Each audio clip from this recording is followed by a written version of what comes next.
అట్లాగే జైల్లో మా హస్బెండ్‌కి ప్రాణ హాని జరిగే అవకాశం ఉంది. ఆల్రెడీ ఆయన్ని ఫిజికల్‌గా దాడి చేశారని చెప్తున్నారు జైల్లో. మెంటల్‌గా కూడా ఆయనకి టార్చర్ పెడుతున్నారు. ఆయనకి ఆల్రెడీ బోన్ ఫ్రాక్చర్ అయింది గతంలో. దాని తర్వాత బ్రీతింగ్ ప్రాబ్లమ్ కూడా ఉంది. కానీ జైల్లో ఆయనకి ఏ రకమైన సౌకర్యాలు కల్పించట్లేదు అని ఆమె ఆరోపిస్తుంది. సో మనకి మామూలుగా అతని పరిస్థితి చూస్తే ఇప్పుడిప్పుడే జైలు నుంచి బయటకు వచ్చేటట్టు కూడా కనిపించట్లేదు. ఎందుకంటే ఆల్రెడీ ఆయన ఇప్పుడు కస్టడీకి అడుగుతున్నారు. మామూలుగా అయితే అక్కడ తెలుగుదేశం ఆఫీస్ మీద జరిగిన దాడి కేసులో కూడా ఈయన ఉన్నారు. కానీ ఆ కేసులో ఈయన అరెస్ట్ చేయలేదు. ఎందుకంటే తెలుగుదేశం ఆఫీస్ మీద దాడి చేసిన కేసులో మొత్తం 88 మంది నిందితులు ఉంటే అందులో 45 మందిని అరెస్ట్ చేశారు. ఈయనేమో A71. అయితే ఈయన తెలుగుదేశం వెర్షన్ మనం చెప్పుకోవాలంటే ఈయన ఏం చేశాడంటే ఆ కేసు పెట్టింది ఎవరంటే సత్యవర్ధన్ అని తెలుగుదేశం ఆఫీసులో ఆపరేటర్గా పనిచేసే వ్యక్తి. అతను ఇన్ఛార్జిగా ఉన్నాడు కాబట్టి ఆ రోజు అతను కేసు పెట్టాడు. కేసు కంప్లైంట్ ఇచ్చాడు అన్నమాట. సో ఆ కంప్లైంట్లో 88 మంది మీద అతను రాశాడు. ఇవన్నీ చేశారు. దాంతో వీళ్ళు ఏం చేశారంటే వంశీ అండ్ బ్యాచ్ ఆ సత్యవర్ధన్ని కిడ్నాప్ చేసి వైజాగ్ తీసుకెళ్ళి తమ కంట్రోల్లో పెట్టుకొని ఒక 3-4 రోజులు టార్చర్ పెట్టి అతని దగ్గర ఒక వీడియో చేయించి ఆ వీడియోలో ఏముందంటే నేను అసలు ఆ రోజు ఆఫీసులో లేను, ఈ దాడి చేసింది ఎవరో కూడా నాకు తెలియదు, కానీ పోలీసులు సాక్షిగా నన్ను పిలిచి సంతకాలు తీసుకున్నారు, అంతవరకు తెలుసు, నేను కంప్లైంట్ ఇవ్వలేదు అని వీడియో రికార్డ్ చేశారు. ఆ తర్వాత విజయవాడకి తీసుకెళ్ళి అక్కడ కోర్టులో జస్టిస్ హిమబిందు ముందు కూడా హాజరుపరిచారు. హిమబిందు ముందు కూడా అతను వాంగ్మూలం ఇచ్చాడు. సో ఇదంతా వంశీ వాళ్ళే చేయించారు. ఎందుకంటే ఈ కేసుని లేకుండా చేయడం కోసం వంశీ డ్రామా ఆడాడు అని చెప్పి వీళ్ళు ఏం చేశారంటే ఎప్పుడైతే అతను ఈ సత్యవర్ధన్ అని అతను కోర్టులోకి వెళ్ళి వాంగ్మూలం ఇచ్చాడో తెలుగుదేశం వాళ్ళు రంగంలోకి దిగేసి ప్రభుత్వం రంగంలోకి దిగి పోలీసుల్ని పంపించి ఈ సత్యవర్ధన్ కిడ్నాప్ చేసినట్టుగా వాళ్ళ బ్రదర్ దగ్గర ఒక కంప్లైంట్ తీసుకొని ఆ సత్యవర్ధన్ బ్రదర్ దగ్గర ఇతన్ని ఆగమేఘాల మీద వచ్చి ఇక్కడ గచ్చిబౌలిలో మై హోమ్ భూజ అనే ఒక కాంప్లెక్స్లో అపార్ట్మెంట్ కాంప్లెక్స్లో ఉంటే వెళ్ళి పట్టుకొని వచ్చారు. అయితే అప్పుడు వంశీ అక్కడే దాదాపు 1/2 అవర్ to 40 minutes పోలీసుల్ని వెయిట్ చేయించి లోపలికి వెళ్ళి ఏం చేస్తాడో తెలియదు కానీ తర్వాత వచ్చాడు.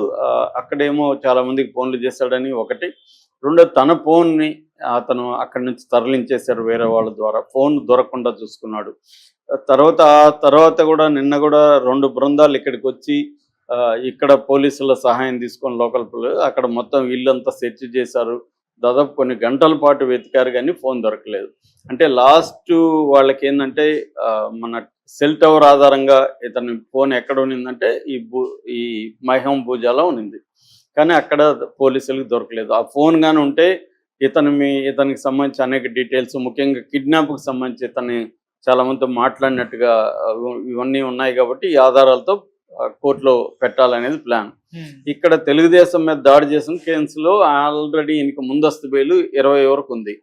సో 20 తర్వాత ఈయనకి కానీ బెయిల్ రాకపోతే ఆ కేసులు కూడా అరెస్ట్ చేసే అవకాశం ఉంది. ఆల్రెడీ ఇప్పుడు 16 కేసులు ఈయన మీద ఆల్రెడీ ఉన్నాయి. ఈ 16 కేసుల్లో పీటీ వారెంట్లు ఇష్యూ చేసి ఇతను ఒకవేళ ఏదన్నా ఇప్పుడు ఉన్న కేసులో బెయిల్ వస్తే బయటికి రాకముందే మళ్ళీ అరెస్ట్ చేసి జైల్లో నుంచి పర్మనెంట్గా రానియకుండా కనీసం కొన్ని నెలల పాటు రానియకుండా, ఎందుకంటే 1 by 1 పెడతా ఉంటారు. మామూలుగా గతంలో కూడా ఇవి పీటీ వారెంట్ అనేది ఏంటంటే ప్రిజనర్ ఇన్ ట్రాన్సిట్ వారెంట్ అంటారు. ప్రిజనర్ ఇన్ ట్రాన్సిట్ అంటే వేరే కేసులో ఒక ముద్దాయి జైల్లో ఉన్నప్పుడు ఇంకొక కేసు పెట్టి ఈ పీటీ వారెంట్ ఇష్యూ చేస్తారు. ఎందుకంటే ఆల్రెడీ జైల్లో ఉన్నాడు కాబట్టి ఆ పీటీ వారెంట్ తీసుకొని అతన్ని ఇంకొక పోలీసులు లేకపోతే ఇంకొక ఊరు కావచ్చు, ఆ ఊరు వాళ్ళు తీసుకెళ్తారు అన్నమాట.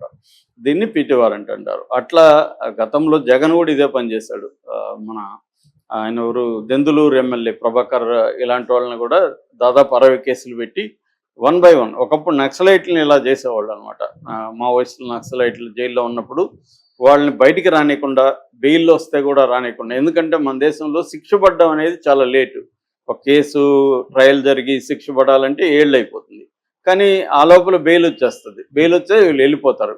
అందుకని అప్పట్లో ఏం చేసేవాళ్ళు అంటే బెయిల్ రాకుండా ఉండాలంటే రకరకాల కేసులు పెట్టేసి రకరకాలుగా వాళ్ళని ఆ పీటీ వారెంట్లు ఇష్యూ చేసి పర్మనెంట్గా వితౌట్ ట్రయల్ ఏళ్ల తరబడి జైల్లో ఉంచే ఒక టెక్నిక్ అనమాట ఇది. అది ఇప్పుడు రాజకీయ నాయకులు, రాజకీయ పార్టీలు ప్రతిపక్షాల మీద అదే టెక్నిక్ ఉపయోగిస్తున్నారు. గతంలో జగన్ ఇదే పిటి వారెంట్ల స్కీమ్ చేశాడు, ఇప్పుడు ఇదే చేశారు. ఈవెన్ మోడీ కూడా మనం చూసాం. మన కేజ్రీవాల్ విషయంలో కావచ్చు, ఎవరి విషయంలో అయినా ప్రత్యర్థుల విషయంలో ఇదే పని చేస్తారన్నమాట. ఒక కేసులో బెయిల్ వచ్చేస్తుంది అనుకుంటే వేరే కేసులు రెడీగా పెట్టుకోవడం పిటివారు. అట్లా వంశీని కూడా 16 కేసుల్లో పిటి వారెంట్లు పెట్టుకుంటే కనీసం ఒక కేసులో నెల అన్నా 16 నెలలు ఉండాల్సి వస్తుంది కదా జైల్లో. ఈ టెక్నిక్ని ఇప్పుడు వంశీ మీద కూడా ప్రయోగించే అవకాశం కనిపిస్తుంది. ఇంకో వైపు ఏంటంటే ఇది వంశీ స్వయంకృత అపరాధమే అన్న అభిప్రాయం కూడా ఎక్కువ వస్తుంది. అందుకని వంశీ అరెస్ట్ మీద పెద్ద ఆందోళన కానీ ఏమీ జరగలేదు. ఎందుకంటే వంశీ గతంలో ఇటు లోకేష్ పుట్టుగుని గురించి, మన భువనేశ్వర్ గారి గురించి చాలా తీవ్రంగా మాట్లాడాడు. దాని తర్వాత ఎప్పుడో సారీ చెప్పాడు, కానీ అప్పుడే సారీ చెప్పమని ఈయన్ని పరిటాల రవి వాళ్ళ వైఫ్ సునీత కూడా వీళ్ళ భార్యకి ఫోన్ చేసిందని ఒక వార్త వైరల్ అవుతుంది. పంకశ్రీకి ఫోన్ చేసింది. ఎందుకంటే ఒకప్పుడు పరిటాల రవికి తను ప్రధాన అనుచరుడిగా ఉండేవాడు. తిరుపతిలో చదువుకున్నాడు, పరిటాల రవి వాళ్ళతో తిరిగాడు. అలా అనుచరుడుగా ఉండి అక్కడి నుంచి సినిమాలు తీసి అక్కడి నుంచి మళ్ళీ రాజకీయాల్లోకి వెళ్ళి జూనియర్ ఎన్టీఆర్ సహకారంతో రాజకీయాల్లో ఎమ్మెల్యేకి సీట్ పొందాడు. ఇది తన బ్యాక్గ్రౌండ్. సో అందువల్ల పరిటాల రవి భార్య వీళ్ళ భార్యకి, వంశీ భార్యకి ఫోన్ చేసి, చూడమ్మా అదా చెప్పడం వల్ల నెగిటివ్ వచ్చింది, నువ్వు ఇమ్మీడియట్గా సారీ చెప్పించేయి నీ భర్త దగ్గర. అంటే అప్పుడు ఈ పంకశ్రీ అని చెప్పిందంటే, నా మాట అతను వినడు, మీరే చెప్పండి ఆయనకని ఆమె చెప్పిందని. ఇప్పుడేమో నా భర్తకి ఏమీ తెలియదు అమ్మాయి ఇక్కడ అంటుంది. అదేదో అప్పుడే భర్తకి చెప్పి సారీ చెప్పించుంటే ఎంత దూరం రాదు. మేజర్గా వంశీ మీద వాళ్ళ కోపం దీనివల్లే ఉంది. ఇంకా అక్కడి నుంచి ప్రతి ఎమ్మెల్యేలు, చాలామంది ఎమ్మెల్యేలకి క్రైమ్ బ్యాక్గ్రౌండ్ లేని ఎమ్మెల్యేలు ఇవాళ లేరు. ఏదో ఒక క్రైమో ఏదో ఉంటుంది. అలాగే వంశీకి కూడా గతంలో వంశీ కూడా రియల్టర్ రంగబాబు మీద హత్యాయత్నం చేసిన కేసు ఉంది. అట్లాగే యార్లగడ్డ వెంకట్రావు మీద దాడి కేసు ఉంది. ఇలాగా చాలా కేసులు, ఒక 16 కేసుల వరకు ఉన్నాయి. అవి కాకుండా అవినీతికి సంబంధించి అక్రమ డబ్బులు సంపాదించడం సంబంధించి కూడా కేసులు ఉన్నాయన్నమాట. అందుకని ఇప్పుడు తెలుగుదేశం ప్రభుత్వం వంశీని త్వరగా బయటికి రానికుండా చూసుకోవాలని ప్లాన్ చేస్తుంది. జగన్ ఏమో, నేను నిన్న కూడా చెప్పాను, చంద్రబాబుకున్న ఒక ముందు చూపు కానీ, వ్యవస్థల మీద పట్టు కానీ, ముఖ్యంగా న్యాయ వ్యవస్థకు సంబంధించిన అండర్స్టాండింగ్, పరిచయాలు జగన్కి ఈ స్థాయిలో లేవు. ఏమన్నా ఉంటే డబ్బులు పెట్టి సుప్రీంకోర్టు అడ్వకేట్లు పెట్టగలడు తప్ప అంతకంటే ఏం చేయలేడు. సో అందువల్ల తన మనుషులు రేపు జైలుకి వెళ్ళినా ఇమ్మీడియట్గా బయటికి తీసుకొని రాగలిగిన కెపాసిటీ జగన్కి లేదు. ఇదే ప్లేస్లో చంద్రబాబు ఉంటే ఈ పాటికి వంశీ బయటకు వచ్చేసేవాడు.